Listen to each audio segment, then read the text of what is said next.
Sports fans anywhere can earn a nationally recognized degree from Penn State. Online. Whether you're starting or finishing your degree, study where and when it's convenient for you. Choose from more than 125 programs to become a top prospect in your field and advance your career. Learn more at worldcampusinfo.com. Penn State World Campus, a world of possibilities. Online. Visit worldcampusinfo.com today. That's worldcampusinfo.com. We are back, and we are better than ever. Mike and Mike, presented by Progressive Insurance. Our guests on the Shell Pennzoil Performance Line, they'll include Adrian Wojnarowski in this hour with huge NBA stuff all over the place. Have him take us through all the things that led to Carmelo Anthony winding up in OKC and where Dwayne Wade's going to go and everything else. Trey Wingo later this morning. Ryan Russillo on the hoops today. Paul Feinbaum and the pronunciation of his name, and a whole lot more working today. Also, a reminder, tomorrow, this hour, as every Wednesday, John Gruden and Kirk Herbstreit, back-to-back. You like football? We got it for you. In this hour, every Wednesday morning, Gruden and Herbie back-to-back with the NFL and the college. Obviously, Cowboys win last night. As we mentioned, the president has tweeted 3 times about the NFL this morning. We read them to you. We are moving on. Yep. Cowboys get a much-needed win after getting thumped last week in Denver. It didn't look good in the first quarter, first half. And really looks like one of the big bright spots still for the Cardinals is Larry Fitzgerald, and that's why they're going to need it. Well, though they had the young star in David Johnson, but he's going to miss a bunch of time with that surgery after the dislocated wrist. But it looks like they're going to be a struggling team this year as the Cowboys try to find their footing again. And it's Tuesday, so we go Too Far Tuesday. We want your tweets out there at Mike and Mike, at ESPN Golick, at ESPN Greeny, of taking something not too far to where it's not going to happen, but also maybe something where you go, that possibly could happen out there. And we're giving away all these bobbleheads up until the end of our show, which the last day will be November 17th. So some of the best ones out there are going to get bobbleheads, some of your best Too Far Tuesdays. A good one, usually it's been about football. Yeah. But in line with Aaron Judge hitting a couple of home runs and now having 50 and setting the rookie record, beating 1987 Mark McGwire when he had 49, we got a Too Far Tuesday that said Aaron Judge will hit more postseason home runs than any other Yankee. So for those that may not know what that number would be, or the people, it would be a tie between A-Rod and Bernie Williams. They hit 6 in a postseason. That's the most ever in a postseason for the Yankees. And that was a Too Far Tuesday that Aaron Judge would hit more than that. So that's the kind of stuff we're looking for. I think that would be interesting. Most of them are going to be on football, but a good one on baseball anyway. So keep those coming in. We'll be reading them all morning long. Sorry, I was fighting back a sneeze there, and I managed to do it. It's a good job out of you. Another one of the first football. What I was going to say, I'm sorry, in response to that is I will take the under on that because Judge, he's got a 50-50 shot of only playing one game in the postseason. Yeah. You know what I mean? Like those guys, I don't know. I'm guessing that the A-Rod year that he hit all those home runs was 2009. Was that it? So, I mean, how many games did they play that postseason? 15 games. 15 games. Judge got a 50-50 shot of only playing one. Now, that's a Yankee fan saying they're going to win that game. They're going to go through. They're going to win the World Series, and Judge is going to be the hero. So I like the Too Far Tuesday, but it is worth remembering they're going to be in a one-game play-in for their lives. How about this one from Amos? Jacoby Brissett will have more total touchdowns than Cam Newton. Well, here's the thing. If you watch that game this weekend, Brissett looked really good, and he in fact looked good the week before in a losing effort against Arizona, I want to say it was, when he had been, he's only been there, a week and a half. Yeah. Now, all the reports this past weekend are that Luck is getting closer and closer to being back. I think by week 6, maybe. 6 or 7. Right in that area there, So Brissett won't keep playing. But I did see a bunch of people tweeting, assuming Luck does come back and is healthy, but I did see a bunch of people with a Too Far Tuesday saying Brissett will be the most sought-after quarterback free agent at the end of the season. What is Brissett's contractual situation? This is his 3rd year. Am I getting that right? He wasn't a rookie last year, was he? No, I don't think he was a rookie last year. I don't think so. It's Garoppolo. He's 1 year younger than Garoppolo. Garoppolo was playing the games, obviously, when Brady was out, but then he got hurt, and then Brissett came in. But he wasn't going to play in New England. Now he does get a great chance to audition for another team, no doubt about it. Okay, so forget it. No, we're wrong. This is his second year, and he has so there's 2 more years left on his deal. So he doesn't become a free agent. But, boy, I tell you what, I'm impressed with what I've seen from him, from a guy who barely knows the offense and is playing on a bad team. He runs it around a little bit. He's found a little connection with that tight end Doyle. And you know, he's not going to be the starting quarterback there a whole lot longer, but we all know he's auditioning. Sometimes that's the most sought-after guy in the world. Exactly right. He's auditioning. People are going to use the big P word and say, ooh, look at the potential that he may have somewhere else and make himself some pretty good coin. You know what another big P word is? Parcells, and Parcells loves him. We all know one of the reasons that Belichick drafted him is because Parcells loves him, and obviously Belichick was willing to move on, but Parcells saw something in him he liked. Brissett, I mean, you can't say he's setting the world on fire, but so far so good. So that's one that's probably a little too far for the fact that if Luck comes back in week 6 or week 7, probably a little too far to say Brissett will have more total touchdowns than Cam Newton. Now, this one is where you go too crazy, and we don't want him to go this far. This from Nick. McNown and the Jets D are Super Bowl bound. That's from Nick Wickland. Yeah. Nick? McCown and the Jets D are Super Bowl bound. Listen, They played a better game. If you want to give them some credit, they played a better game. Look, the organization is not trying to win this year. The players are. Players absolutely and are. The coaches are. So there's a part of me that feels bad for them. Like when I was watching that game in Oakland, there was a part of me that felt bad for a lot of those Jet players because they've got pride and they're doing the best they can and they're outmanned. And part of it is because don't feel bad for them. They're just going to play, man. They're all getting their opportunities to play. So fair enough. But I mean, I can feel bad for them in a way because, like, when you're on a team where the organization has made up its mind that it is, let's use the kind word and call it rebuilding, and they got rid of a lot of veterans who could play, you're going into a lot of these games, you're going into a gunfight with a knife in your hand. But they went out there and they played great this past weekend. They totally dominated. Now, Adam Gase called his own offense, quote, garbage after this game, and he said he hasn't been happy with what he's seen from the offense in 2 years there. What do you make of it? He's talking about making changes. Obviously, one of them is not going to be Cutler, we don't think. No, it's not going to be Cutler. It's not going to be Jay Ajayi in the backfield as well. We talked about the weapons. We thought he might have had better weapons, did Jay Cutler, than he had in Chicago in 2015 when he did so well when Gase was there. So I'm not sure whether. But again, the Jets defense, it's the one thing we did say. It's a good defense. By the way, I took them in DraftKings this week in our competition. You did. They gave me 14 points. That was remarkable. They gave me 14 points. What was it, just out of curiosity, because it is an interesting sports question, what was it that moved you to take the Jet defense this week going up against Miami after the Jet defense had been destroyed by Oakland the week before? I believe it was the fact that they didn't cost much. Yes, that was an inexpensive What I do is go to the cheap defense, so I have more money other ways. By the way, congratulations to the newest member of the Golick household, Jake's wife, Jenny. She won this week. She had Carson Palmer last week, come back from 5th place to win it. So she won it. My daughter, Sydney, who is proud to say she picked her lineup about 3 glasses of wine in on Saturday night, took second. So this is where we are. She took second, and my son Mike took third. And he becomes because I did last week. So the only ones who are professional sportscasters. Yes. I finished third last week, and Mikey finished third this week in our 11-team pool. Yeah. My wife won it last week, and your wife finished second. Yep. This week, Jake's wife finished first, won it, and your daughter finished second. Yep. That's how we're doing. That's where we are right now. Mike and Mike presented by Progressive Insurance. Now you can test drive Snapshot, see how much you could save before switching to Progressive. Visit progressive.com/snapshot. As far as the Cowboys last night, they did not start well in Arizona last night. The Cardinals, I can't make up my mind in Arizona this year. I don't think they're a playoff team. I don't either. The only game they won so far this year, they barely won in Indianapolis the week before. They don't look crisp to me, but they were dominating this game early yesterday with their defense and everything else. The question is, in that NFC West, where Seattle's offense just looks terrible so far, the Rams... Who are the Rams? I mean, are the Rams all of a sudden a real team? They put up 1 million points against San Francisco. Given what the rest of the NFC is doing, you got to look at the Rams and say, could they be one of those surprise? I'm not saying make that run, but to be in it way longer than we thought they're going to be. Or Arizona. Is Arizona going to be in it? I don't have a lot of faith in Arizona right now, not running the ball without David Johnson back there.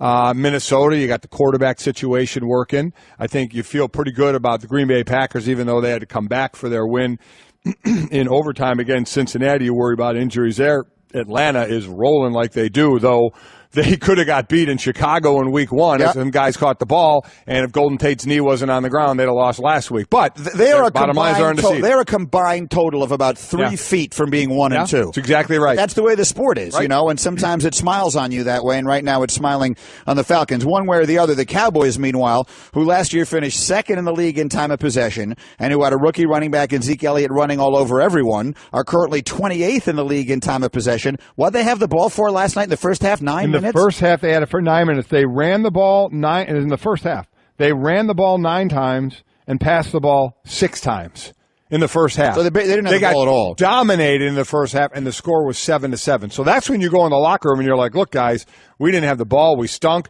Good job defense, you know, keeping the Cardinals out of the end zone, though the Cardinals had a penalty when they had a touchdown and then they missed a field goal. But I give a lot of credit to that Cowboy defense last night. Well, so the 2016 Cowboys were 13-3. This year's Cowboys right now 2-1, but certainly looking shaky on the offensive side. The question to Louis Riddick is, can this team get as good as last team was? I think for Dallas right now, with how tough the schedule is going to be, now they're kind of looking at themselves and going, okay, look, maybe we're not as good as last year. Maybe we won't play with the same kind of firepower and the same kind of ability to dominate football games, but we know how to still win football games. We still have some key playmakers at very important positions, and we're going to need them all when we start hitting into the meat of our schedule. Okay, see, here's the deal. This isn't rocket science, okay? Yeah. So everybody watches film, and everybody in that room knows what's going on, right? You can't fake it when you're watching film. So this is an offensive line, or when we talk about execution, are they beating their guys? Are they beating their guys? Is Zeke not hitting the hole? Is Zeke doesn't have a hole to hit because those guys are getting beat? Are teams putting more guys in the box so it's a schematic thing where you have to now adjust by your play calling and back off the defense? Again, it's very simple to see what's happening. I'm not sitting there saying it's easy to correct because it's either you got to block better, you got to run better, we got to throw the ball to back them off. I mean, that's what's going on. And like anything else, it can be a little bit of all of them. So that's what happens in these film sessions. You know, there is no, excuses, I should say. You see what's going on, and you trust that offensive line to say if you're getting beat, don't get beat. And with an offensive line like that, it's one thing to say it to one of the bad offensive lines we were talking about that get beat all the time, to say, well, it's your job to not get beat. Well, if you see it time and time again, you're getting beat, then you have to start adjusting like we had talked about last week, whether it's with a Giants offense or a Seattle offense. But if you're a great offensive line and you're getting beat up front, well, then it's on that person. Hey, wait, you were beating people, now you're not. What do you need to do to help? And if it continues, what do we need to do to try and help you along? So it's different when you have that great of an offensive line. Are they getting beat? Is it schematic? And do we have to change something we're doing because of what the defense is doing to us by scheme? Interesting matchup this week. They host the Rams, and that is a West Coast team coming east. And while you may not think of Dallas as being east, it is an early game. So if you're the Rams on your body clock, maybe a little further travel makes a difference, but you might as well be in New York or Washington if you're coming to Dallas and you're kicking off at noon Central Time. It's still 10 a.m. on your own body clock. So they have that early game this week with the Rams in Dallas. Then this is Dallas' schedule. Then they're home with Green Bay. Then they're at San Francisco. Then they're at Washington. Then they're home with the Chiefs, and they're at the Falcons. So they have a rough little stretch coming up. Right now, Philly is 2-1, Dallas is 2-1, Washington 2-1, and the Giants at 0-3. In your mind right now, which team looks like the best team in the NFC East? The NFC East, Washington. Over Philly. Going on, you go week by week, but for the whole year, Washington has shut down wide receivers. The tight ends have been, the ones that have gotten the yards because they've shut down wide receivers. Now, they're going to want to reverse that trend. Well, this week they have Travis Kelce and they have Kansas City, correct? Yes, so they have Monday Travis night. Kelce and Tyreek Hill. So, Josh Norman talked a whole lot of garbage after the game, but you know what? When you backed it up on the field, you can do it. They shut down Cooper and they shut down Crabtree.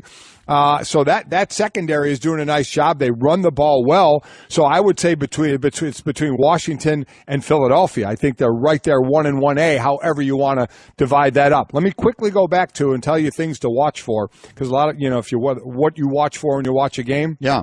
You want to watch something fun, and I talk a lot about D-line and O-line. The Rams are playing the Cowboys. You want to watch the interior of that line. You want to watch when Aaron Donald, who's the best interior lineman in the game, is going up against either Frederick the center or Martin the guard, arguably the best center and guard in the game as well. That's what you want to watch. When those guys are manned up, because the one time I go back to the Senior Bowl practice, in the Senior Bowl practice, Zach Martin and Aaron Donald were there together, and Aaron Donald was beating everybody, and Zach was never getting beat. And then Zach was at left guard, I think, on one of the one-on-one plays when they do one-on-one, and Aaron Donald beat him. I think hit him knocked his hand, I think, if I remember. And I was stunned to see Zach actually get beaten. It was Aaron Donald who did it. So you're not that stunned because it's Aaron Donald. And they have both gone on to be basically the best at their position just 3 years into the league. So you want to watch some fun and watch a matchup. Watch that interior matchup with Frederick, Zach Martin, and Aaron Donald. That's going to be something. Well, and it plays back to something we were talking about a little bit earlier to give a little X's and O's to all of this. Charles Woodson was saying one of the problems that the Cowboys offense is having is that Zeke is a one-cut running back. And again, Mike did a nice job of explaining what that means. The one-cut running back is someone who is patient, waits for his hole, you get that crease, and then boom, you make that one cut and you're through it like lightning, and now you're into the second level. But what he does not necessarily have is that shake, so that if he has to beat one guy, he doesn't always do it. Last year, that offensive line dominating, opening holes, and he ran wild. Right. This year, it hasn't been working that way, and thus he hasn't been controlling games. And now, if you've got a guy like Donald controlling that middle a little bit, maybe that hole, that crease that Zeke needs with his one cut isn't going to be there. And that's the thing. You look at another guy that I loved coming out of LSU, and they got him, was Brockers, the interior lineman. I love his play. But what they also do is sometimes – you talk about penetration playing on the other side of the line can be good. Sometimes it can work against you, because what it can do is open up a hole quickly for a back to hit. If you make penetration, all of a sudden it gets wide between you and the next defensive lineman, and there's a quicker hole for the running back to hit. If these guys, because Aaron Donald is only about 280, 285, yet he has great hand play, and he can hold up on the D-line playing in front of his guy and just getting off at the block at the last minute. Sometimes that can work better for you instead of making penetration and creating that quicker hole for the running back to gain yards. So I'll be interested to see how they're going to play this. But those in Donald for sure, but Brockers is such a good-looking athlete inside as well. It's a nice matchup. All right, we're Mike and Mike. We're presented by Progressive Insurance. Our guests on the Shell Pennzoil Performance Line. Let's fill in the blank. The staff has put together some questions for us. They let some words out, Mike, and we got to get into it here. Let's start with this one. And remember, Woj is coming up live in just a couple of minutes. The Thunder are the blank best team in the West. I'll say third. I'll put them ahead of Houston, but I'm just not doing it ahead of San Antonio at this point. Obviously, Golden State's number one. I just will never count out San Antonio being right there from a team aspect. And I put Oklahoma there. I remember Oklahoma has lost some people, obviously, in the trades, but they have three big ones. I get it. I understand that. I'll put them third right now. I'll put him second. Yeah. Look, I respect San Antonio like crazy and Popovich and Kawhi, but look at the additions that were made by the two. Well, maybe not the next two best teams in the conference, but they will be now. Yeah. Houston brings in Chris Paul, and Oklahoma City brings in both Paul George and Carmelo Anthony. Those are monster additions. And so Kawhi is going to have to be brilliant, and I believe he will be the MVP of the league this year, and Popovich may be the best coach of all time. But they don't have the second-best team in the Western Conference. I think they may fall to fourth, and I think the Thunder are second. Okay. Next, the most significant move this NBA offseason was blank. Well, I think, Melo is coming to the end of his career. Chris Paul, I think, is going to move on. Paul George can move on. So I think it's between Butler, Hayward, and Irving. And I'd probably lean to Irving because they're not moving on. Those three aren't. So I'm really interested to see in those two places, Minnesota and Boston, what goes on. And then if you're going to make me choose, I'm going to say Boston and Kyrie. of what he and Hayward can bring to that team. And of the three, I think of Butler, Hayward, and Kyrie, Kyrie's the best player. So I will pick him because he is going to be at his team longer than those other players are, in my opinion, going to be at their team. If I gave you the choice right now to have on your team Jimmy Butler or Kyrie Irving, you would take Kyrie? I probably would take Kyrie. I probably would. I'm going to, for all these, the most significant move of this NBA offseason was, I think I'm going to go Butler. And the reason is Minnesota wasn't even in the playoffs last year, and I think they're going to become one of the best teams in the West, largely because of him. They only won 31 games a year ago. I think they're going to make the playoffs, and I think they're going to make they're going to be, well, I mean, the West is so stacked, it's hard to say they're going to be one of the top teams in the West, but they're going to be really good. All these other teams were good and are going to stay good. There'll be differing levels of good, but I think Butler will help transform that young group. Next, LeBron saying yesterday he was ready to give Kyrie the keys to the Cavs is blank. A nice, easy thing to say when he's gone. It just is. I mean, it could very well be true, but it's a nice, non-confrontational, non-headline making thing to say, when the guy's already gone. I'm trying to figure out what I could I done more? I was ready to give him the keys. Best of luck to him, and on we go. He kept calling Kyrie the kid, by the way. Did you notice that? He kept saying that over and over again. It might just be what he calls him. Could be. And it might just have been coming out, and once he started saying it, it just kept going. Wouldn't it be something if that 20 years from now, Kyrie said, I left because he kept calling me the kid. He kept calling me the kid.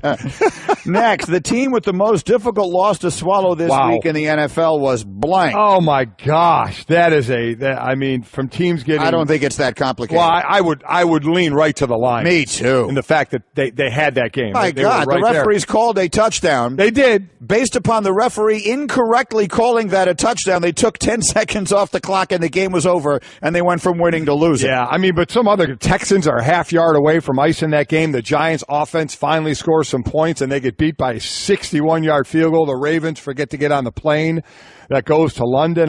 But I would go with the Lions, yes. To me, that was almost an easy one. Next, the Giants' first win will be against blank. I'll give you their schedule. They're at Tampa this week. Then they're home with the Chargers. Then they're at Denver. Stop me when you think they're going to win a game. I'll say the Chargers. I'll say that's week 5. I'll say there'll be a freak snowstorm for the Chargers after playing and the Giants win. I'll go with the Chargers. Look, here's the thing. They're very close to buried. Yeah. And they're going to Tampa and an angry Tampa team that just played a terrible game. Did. They really did. This is trouble. The Giants are in real big trouble. I'll agree with you. Their first win won't be till the Chargers. Home isn't just a place. It's a feeling. That you're safe to enjoy the things that matter most. ADT lets you take that feeling with you, whether you're at home, your business, or online. We help keep you safe with security systems, home automation, alarms, and surveillance, so you can feel at home wherever you are. Go to ADT.com to get that feeling for less than $1 a day. ADT. Home. Safe home. Okay, keep your eyes closed. Okay. I want to show you my first ever painting. Ooh, all right. Okay. Open your eyes. Oh, that's a lot of colors and shapes. So be honest. What do you think? Well, I like how if you switch to Geico, you could save hundreds of dollars on car insurance. Oh, yeah, that's true. Yeah. Here, why don't I hold your paintbrush while you call them? Geico, because saving 15% or more on car insurance is always a great answer. All right, as we prepare to bring Woj into this conversation, I have a good little trivia question for you here. So a couple of things real quick before Woj comes in is Greeny's going to ask a trivia question, and we're going to give a bobblehead away if you tweet in the answer. The first one to tweet in the answer, okay? We're giving away bobbleheads, too, for your best Too Far Tuesdays.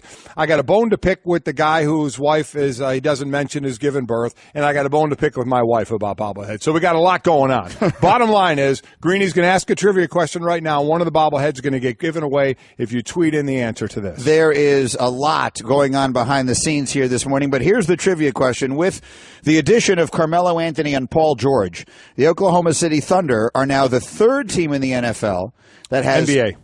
Oh, sorry, in the NBA. That would be a trick. Sorry about that. In the NBA, that has 3 players who each averaged 20 points a game last year. Can you name the other 2? teams that have three players who each averaged at least 20 points a game last year. One of them is pretty obvious. Easy. Yeah. The other one, not so obvious. Right. The answer on the way, but right now, Adrian Wojnarowski is with us here breaking down all the happenings around the very busy NBA. Good morning, Woj. Guys, good morning. So take us through, before we get to Dwayne Wade and his future, let's go into the past and take us through as best we can how it worked out that Carmelo Anthony got to Oklahoma City as quickly as that seemed to happen. It felt, I was watching you, I was following you real time, and it felt like it went from, all right, Carmelo has expanded the number of teams he might be interested in, to Carmelo's having a press conference in Oklahoma City awfully quickly. Take us through that. Well, Oklahoma City had been stalking a Carmelo Anthony deal for over a year. You go back to last year's trade deadline when Carmelo was not yet ready to lift his no trade. Phil Jackson was pushing hard to get him to leave. And at that time, he was still thinking big markets. When Chris Paul was still in L.A., would it be there? Cleveland, and it was even before Houston was on the board. And Oklahoma City had put scouts on the road. They were quietly following Carmelo around, just trying to be in position if they had to make a decision quickly that they had all the intel, and that's how you prepare. And so a lot like the Paul George came together quicker because he said he wasn't returning to Indiana. That was a quicker process. This has gone on for a year, and the Thunder just wanted to be in position in case he couldn't get a trade where he initially wanted, and they could get in there. And that's exactly what happened. When they couldn't get a deal, when New York couldn't get a deal done with Houston, Carmelo and his agent, Leon Rose, agreed to expand that no-trade list, or the teams he'd waive his no-trade for, to include Cleveland and Oklahoma City. And by hanging around in this, Oklahoma City gets that deal done, gets the Paul George deal done without giving up, a tremendous amount of assets. So let's look at that from that side. We always look at the team who got the All-Star. How about the Knicks? This is for Greeny and Stugotz and every loving Knick fan out there who's just praying their team it can be good again at some point. They're certainly building around Porzingis now. They get Cantor, they get McDermott, Chicago's second round selection next year in the trade. How is it looked upon in NBA circles how they did in this trade? People look at it differently. I think this, and I think some others certainly agree, that they had no leverage. And Scott Perry, the Knicks GM, he had hoped that he could get Carmelo to sort of reintegrate himself into that team, that they could go along together until maybe they built some trade value back with him, built some leverage back, and could get a better deal. And they hoped that he might even expand his list further. But as they got closer to training camp, the start of camp this week, Carmelo was putting a lot of pressure on the Knicks to get him out. That this may not go great for you guys if you bring me back to camp. And I think Perry, since he took over, tried again to rebuild a lot of that value that was lost with Phil Jackson over the last year, just constantly pining on Melo. And in the days, Thursday, Friday, and then into Saturday, Scott Perry and the Knicks decided we don't want this hanging over our training camp. There would have been one question every day, all day, until Melo was gone, and they didn't want to do that with a young team. They didn't want to put Porzingis through that, Tim Hardaway. They didn't want to put their coaching staff through that. And they decided to relent and do what they felt was the best deal they could get at that point, which was with Oklahoma City.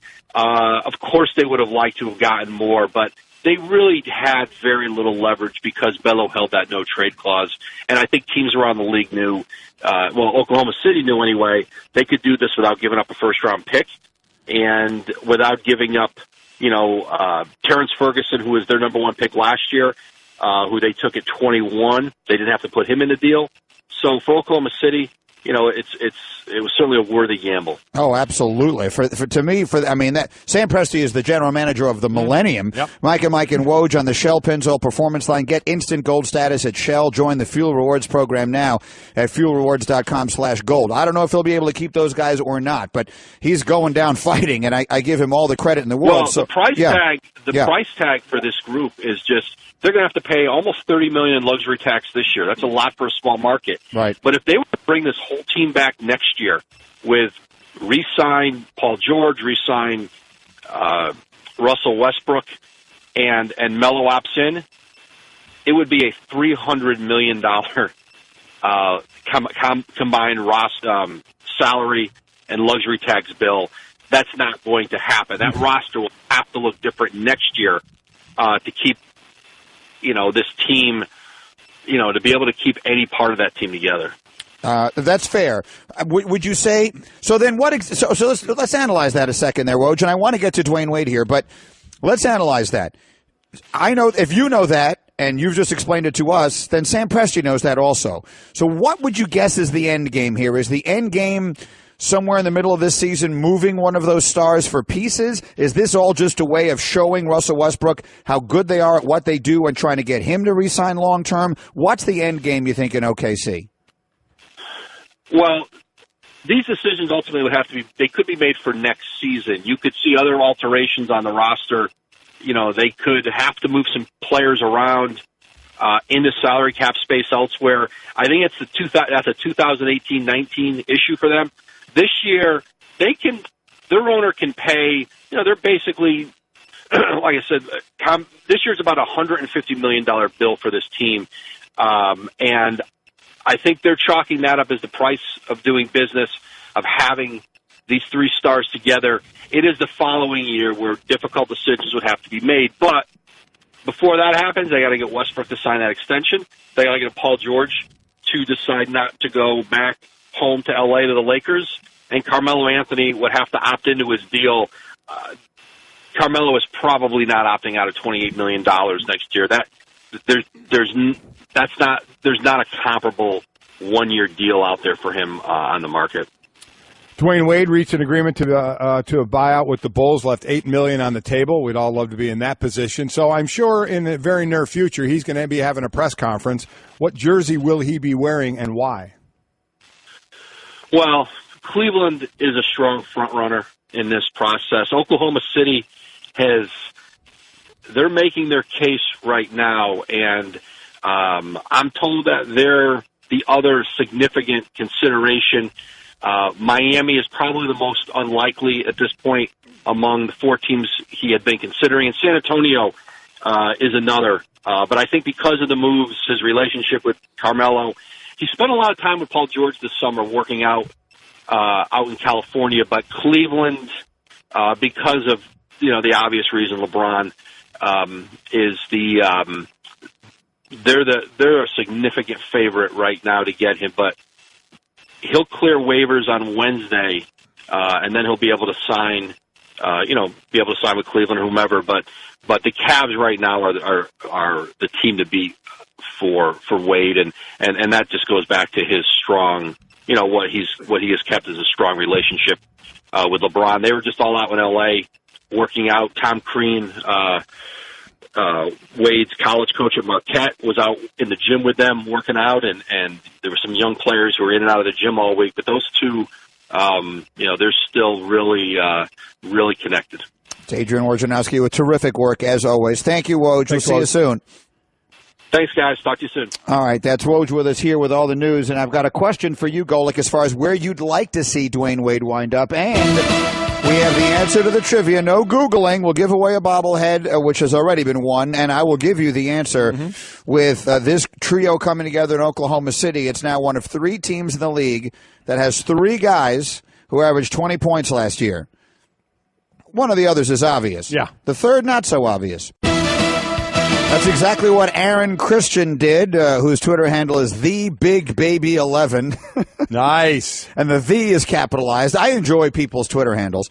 But anyway, he was the first one that we saw that came in with the correct answer to the question.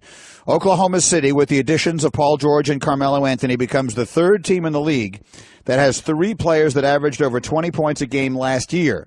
The Warriors are another, and that was a pretty easy one with Steph and Clay and KD. And the third one, Mike, I gave it to you to think about for a while, and you had a little tough time coming up with it. Oh, I never would have. I never would have. It was Minnesota. I never would have come up with that one. Karl Anthony Towns and Wiggins and Butler. That is the threesome in Minnesota. The 3 teams that averaged, had 3 guys that averaged over 20 points. So the Big Baby 11, Mike, wins a bobblehead. All right, I'll pick one out for you at some point here. I'll let you know when I'm going to pick it out. I don't know if you have any preferences. And then if you do, you can tell us your preferences, and then it's up to me whether I care or not. I think I heard someone say that he's an Auburn fan. Did we get that right? Yeah, Hembo. Auburn? Yeah, we heard he's an Auburn We may fan. have something Auburn, and I may get it for you, or I may not. Now, you seem to have a beef I here. do. 2 people I have a beef with. First, we're going to start with Daniel. This guy tweeted us early on the proverbial picture from the delivery room of us on TV saying, hey, at the hospital waiting for my baby girl to arrive while watching my show, meaning watching our show. So Daniel does what every male idiot does when he's in the delivery room with his wife, girlfriend, whatever it is, never mentions her name, the one doing the work. Daniel, you were there for a minute and a half, my friend. She's doing all the work now, okay? All the work, and you don't even mention her name. So my wife even tweeted to him. Because he put your wife on the tweet. Put my wife on the tweet. He hashtag at Mike and Mike, at ESPN Golick, at ESPN Greeny, at ND Mom, and then hashtag south of the equator. And my wife tweeted. So he had characters enough for all of that. Yeah. But he didn't have enough characters to put his wife's name on it. So my wife's name on it. My wife tweets this guy and says, I'll send your wife. Come on, Daniel. I'll send your wife a bobblehead. Daniel answers back with, she said she'd love one. Again, no name. So I think Daniel is now playing us. Daniel, we refuse to read any more of your tweets, anything, until you give us her name. Tell us who she is and give her the proper respect that she deserves, or we're not reading another one of your tweets. That's to Daniel. And then my wife. She's giving away bobbleheads left and right, Greeny. She said, I come to work every day. Don't forget, get a Detroit Lion bobblehead, get a Stanford bobblehead, get a South Carolina bobblehead, and then whatever one you want to choose. People are just tweeting to her, and she's getting suckered in by these people, and all of a sudden, I'm grabbing bobbleheads from the back of the room to sign that she's sending out to all these people. Knock it off. What are you doing? Seriously? I'm telling you to stop, woman. Whoop, did I say that out loud? No, I wouldn't do that. Didn't say that. No, that might have been a little. No, that might have been. Was that a little far? That was a little far. Okay, I'm going to take that one Got back. a little issue here. Yeah, I'm going to take that. That trying to find other drops. You know what? You're going to drop me. That's what's going to happen. I missed page 9. Back in the day, I had page 9. Now all I have is page 1. Her greatest comeback is just go ahead and go to sleep. Yeah, seriously. You know, and that just scares the bejesus out of me. So anyway, so that's the bobblehead situation for today. Meanwhile, I want to ask you this. All right. As a basketball fan, where do you hope Dwayne Wade goes? Like for the sake of everything that is going on, we all understand where everything has moved to during this offseason. There's one huge piece left to fall here. Where do you hope he goes? I want him to go to the team that has probably the best chance to beat the Golden State Warriors. So that'd be to Cleveland. Okay. Because they have LeBron James and Isaiah Thomas down, the team they've built. So I want to see Dwayne Wade be on a team that we think could have a do we think Oklahoma City does? That's kind of where I'm leaning. To see. No, I mean, listen. I'm with you between those 3 there and then adding Dwayne Wade. I could see that. I understand why you are saying that. I would there's a part of me that wants to see Golden State pushed in the West. Yeah. You know what I mean? Like not just like, okay, they're going to rampage through that. We keep waiting for San Antonio to be that team because they're such a really good team every year, a great team, certainly a number of those years as well. We think Houston, puts up incredible offensive numbers, but they can't hang for a series, with Golden State. We don't think that. So Oklahoma City, and it's really their only year. As Adrian Wojnarowski just told us, their total all in this year with this tax is $130 million. If they keep all those guys next year, it'd be $300. It's not going to happen. Right. So this is it for Oklahoma City with these guys this year. So add Dwayne Wade to the mix, give it that 1-year run and see what happens. I could see that. That all being said, I want Cleveland to go win. And for your own selfish reasons, I'm kind of hoping he goes to OKC. We believe Cleveland will be his choice. We continue in a moment. First time skydiving? Sure is. Okay, you just open the tandem? That's a great idea! Are you a certified instructor? No, but I love parachutes and I love people! Here we go! You wouldn't take chances with an uncertified skydiving instructor. Don't do it with your finances. Find a certified financial planner professional today at letsmakeaplan.org. CFP. Work with the highest standard.